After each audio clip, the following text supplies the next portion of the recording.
यो कफी फार्मको नाम चाहिँ हिमालय अन्तप अर्गानिक कफी इस्टेट हो। यो कफी फार्म 2010 मङ्सिर 1 गते हामीले चाहिँ कफी रोप्न सुरु गरेका हौँ। अनि यसमा सुरुको वर्ष हामीले 14,000 बिरुवा रोपेका छौँ। यो चाहिँ शुद्ध प्राइभेट फार्म हो। अनि यहाँ चाहिँ यो फार्मकै चाहिँ अनमा काम जति पनि भयो जमिन छ फार्मकै चाहिँ जमिन हो। अब कम्युनिटी फरेस्ट चाहिँ होइन। अनि यसलाई चाहिँ अब कम्युनिटी फरेस्ट जस्तो बनाएको छौँ। यो चाहिँ फार्मले किनेर इति ब्लक गर्दै किन्दै अनि जोडेर एउटा ब्लक बनाएर अनि मात्रै कफी रोप्न सुरु गरेको हो। अहिले हाल आउँदा 2010 देखि अहिलेसम्म आउँदाखेरि हामीसँग 51,000 बोट बिरुवा रोपेका छौँ।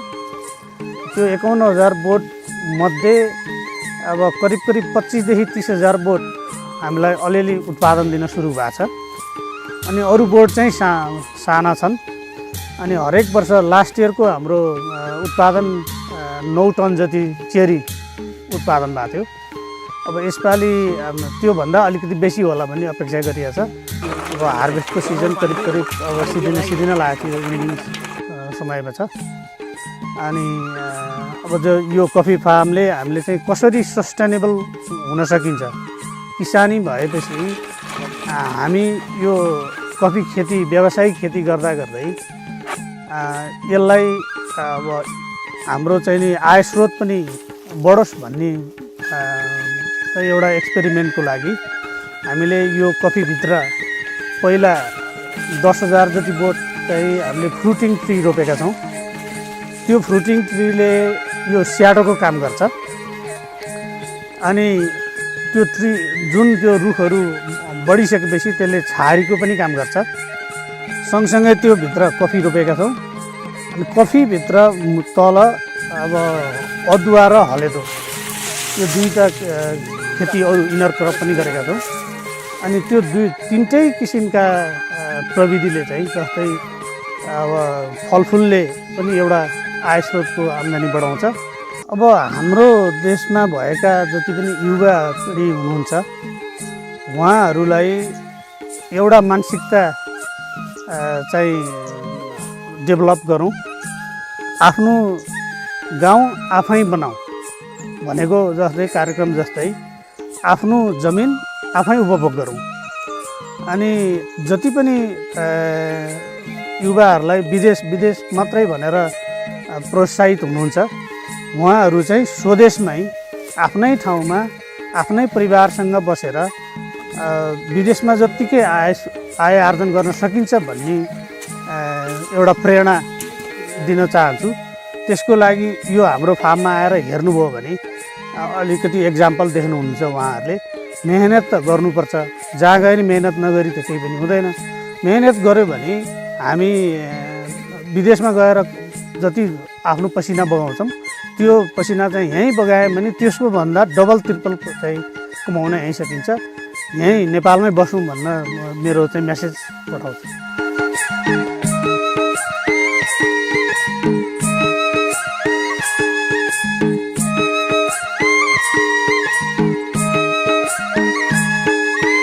अब विश्वमा 2 किसिमका कफी छन्। त्यसको नाम चाहिँ अरबिका र रोबस्टा भन्ने हो। यो रोबस्टा कफी चाहिँ 800 मिटरभन्दा तल जुन चाहिँ फ्ल्याट ल्यान्डमा फल्छ। अनि अरबिका कफी चाहिँ 800 मिटरभन्दा माथि 1800 मिटरभन्दा तल यो पहाडी भेगमा फल्ने कफीलाई अरबिका कफी भन्छ। यो अरबिका कफी रोप्दाखेरि हामीले ख्याल गर्नुपर्ने कुरा के छ भने पहिलो चरणमा कफी गार्डन बनाउनको लागि चाहिने भनेको छारीको व्यवस्थापन भएपछि मात्र हामीले कफी रोप्नुपर्छ, ताकि कफीलाई भोलि कुनै पनि कुराको रोग व्याधले नछोओस्। यसको यस्तो किसिमको क्षमता छ कि यो चाहिँ अलिकति विक अथवा सेन्सिटिभ पाराको कफी प्लान्ट हो। अनि यिनीहरूलाई पूर्ण घाम पनि लाग्न हुँदैन, पूर्ण चाहिँ पुरै छारी पनि हुनु हुँदैन। अनि त्यसपछि रोपेपछि मात्र हामीले कफीको चाहिँ राम्रो आम्दानी र क्वालिटी निकाल्न सक्छौँ।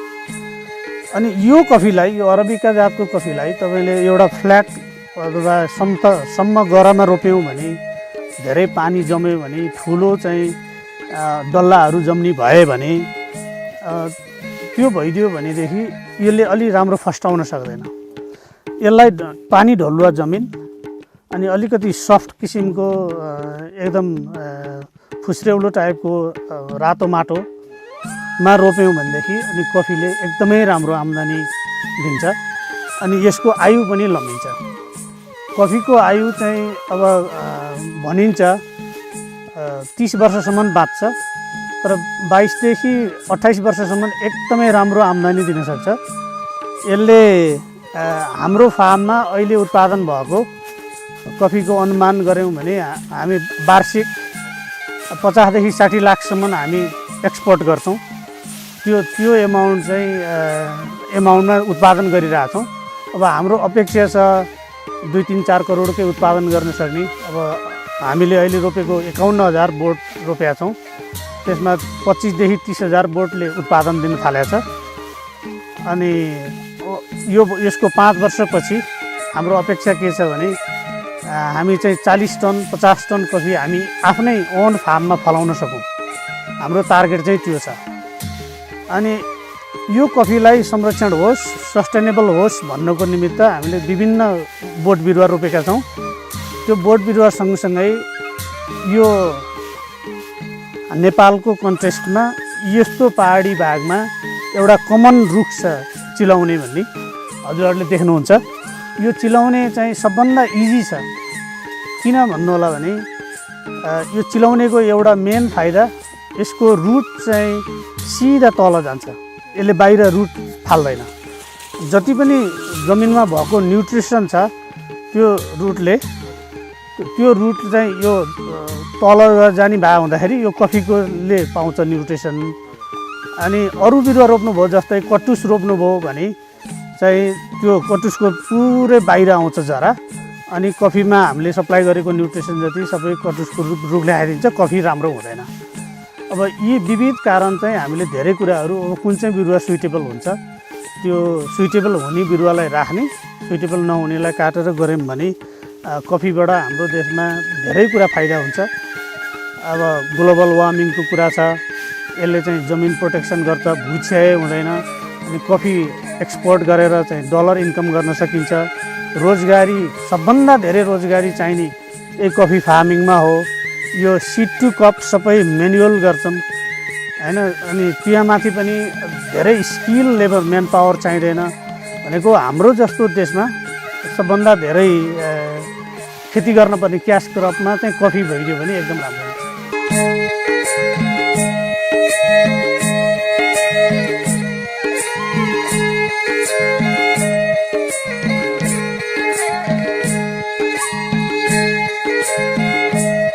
म चाहिँ अब यो ट्राभल सेक्टरमा काम गर्थेँ।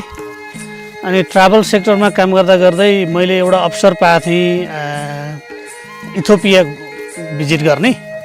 अनि त्यो इथियोपिया भिजिट गर्दाखेरि चाहिँ एउटा कन्सेप्ट डेभलप भयो, यो हाम्रो नेपालमा पनि कफी खेती गर्न सकिन्छ कि भनेर।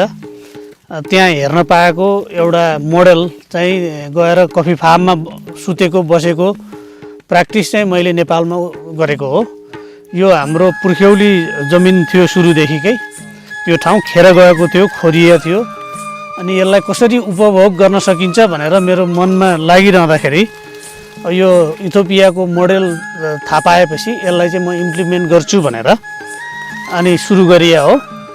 अनि अहिलेसम्म जे छ नि, अब जति पनि खेर गएको जमिन थियो यो हामीले पहिला खर घाँस काट्ने जमिनमा अहिले कफी रोपेर हामीले धेरै आय आर्जन गरेका छौँ, धेरैजनालाई रोजगार दिएका छौँ।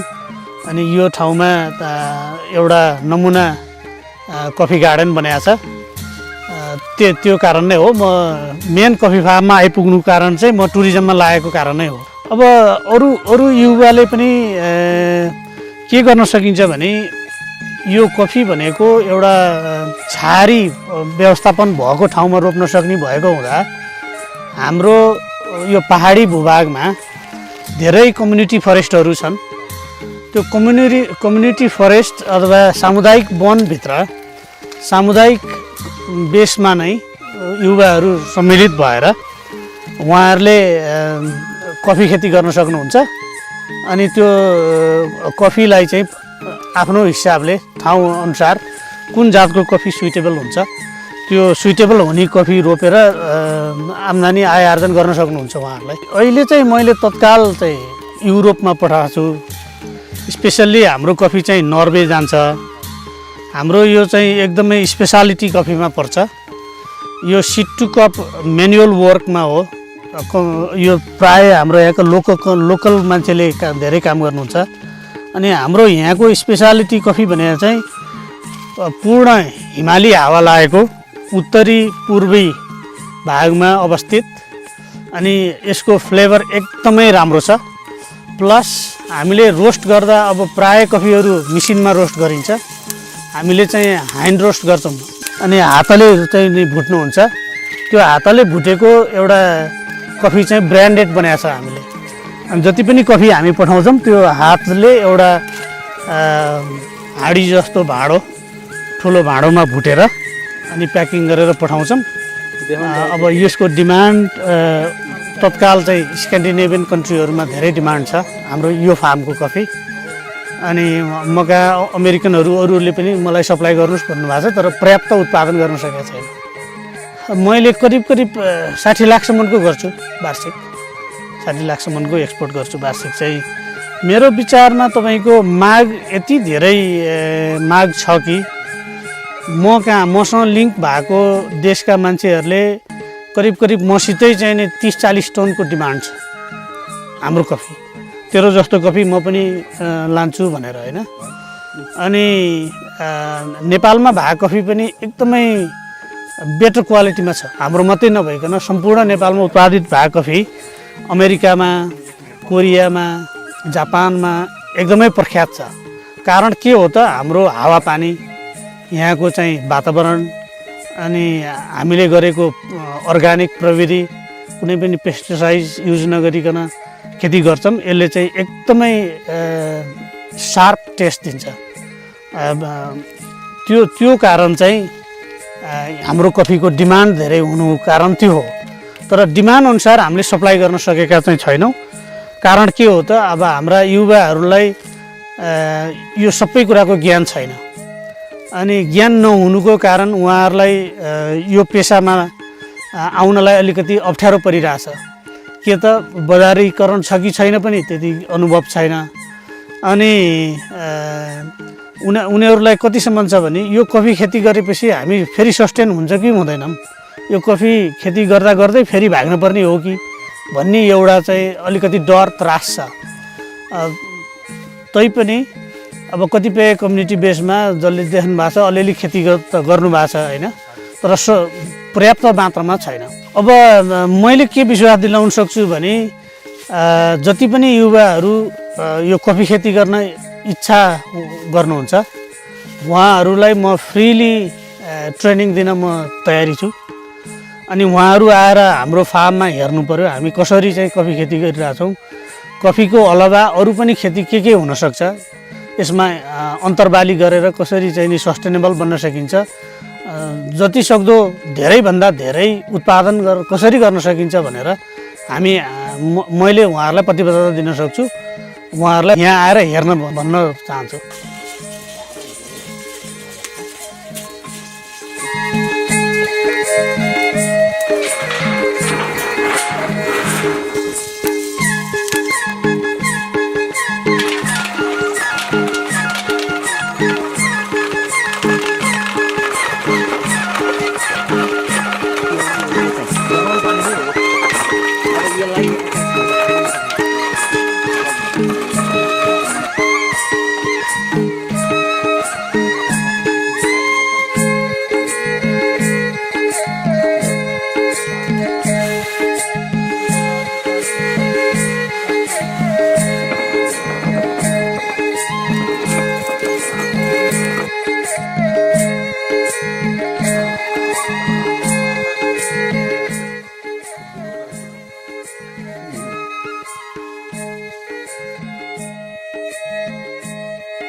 अब हाम्रो नेपालमा के छ भने हामीले जहिले पनि पर्यटन बढाउने पर्यटन वर्ष मनाउने भनिरहन्छौँ नि। त्यसमा नेपालमा सधैँ दुई तिनवटा मात्रै च्याप्टर छन् पर्यटकलाई आकर्षण गर्ने। एउटा हो हाम्रो भएको हिमालय, अब अर्को ट्रेकिङ, अब क्लाइम्बिङ, माउन्टेन क्लाइम्बिङ गर्ने, प्लस जङ्गल सफारी, राफ्टिङ, अनि गएर अर्को यो पिक क्लाइम्बिङ, यिनीहरू मात्रै च्याप्टर छ होइन। अनि जति पनि यहाँ आउने टुरिस्टहरूले के हेर्न पाउँछन् त, कफी कसरी रोपिन्छ, कफी खेती भनेको के हो, कफी खेतीबाट के फाइदा छ, यसबाट प्रत्यक्ष फाइदा कसलाई पुग्छ, अनि यो कफी खेती कहाँ जान्छ, कफी खेतीको वास्तविकता के हो बुझ्नको निमित्त उहाँहरूलाई धेरै उत्सुकता जाग्छ। अनि कफी खेती सँगसँगै यहाँ अरू खेती के छन्, जस्तै अदुवा, हलेदो, अनि गएर अरू पनि यो ट्रेडिसनल खेती छ नि, धान, मकै, गहुँ, कोदो कसरी गरिन्छ भनेर सबै कुराको जानकारी उपलब्ध गराउनको लागि एग्रो टुरिज्मले ठुलो भूमिका खेल्छ। अनि एग्रो टुरिज्ममा यो भूमिका खेल्दा खेल्दै प्रत्यक्ष फाइदा पुग्ने, यो एउटा साधारण किसानसम्मलाई फाइदा पुग्ने भनेको एग्रो टुरिज्म हो। मानौ सहरमा आउने टुरिस्ट सहर वातावरणमा घुलमिल हुन्छ, सहरमै बस्छ, एउटा पब हेर्छ, एउटा चाहिँ नि ठुलो रेस्टुरेन्ट हेर्छ, अनि त्यसपछि गएर ठुल्ठुला होटलहरूमा बस्छन्। अनि उनीहरूलाई नेपालको वास्तविकता के हो त, रियालिटी के हो बुझ्न समय भ्याउँदैन। जब उनीहरू यस्तो फार्ममा जब आउँछन्, उनीहरूलाई यो सबै कुराको अनुभव यहाँबाट हुन्छ। आन्तरिक पर्यटन आउनुपर्छ, किनभने अब हामीले काठमाडौँ बेस छौँ नि, हाम्रा बालबच्चा, ती बालबच्चालाई यो कृषि भनेको के हो थाहा छैन। कतिपय बालबच्चाले मकैको बोट के हो भनेर चिन्दैनन्। भनेको त्यस्तो बालबच्चाहरूलाई हाम्रो नेपालको वस्तुस्थिति के छ, अब ती वस्तुस्थिति घुमेर हेरेर यो डाँडाहरूमा गएर यस्तो डाँडामा के गर्न सकिन्छ भनेर सिक्नको लागि, एउटा लाइफमा चाहिने जुन नलेज हुन्छ नि, त्यो ज्ञान गर्नको लागि आन्तरिक पर्यटन चाहिँ हामीलाई जरुरत छ। सँगसँगै आन्तरिक पर्यटनले यो आर्थिकको चलायमान पनि गर्छ। उहाँहरूले गरेको स्पेन्ड गरे पैसो चाहिँ नि यस्तो ठाउँ रुरल ठाउँमा आउँछ, त्यो पैसो चाहिँ फ्लड आउट हुन्छ। सहरमुखी नभइकन गाउँमुखी बनाउनको लागि आन्तरिक पर्यटन हामीलाई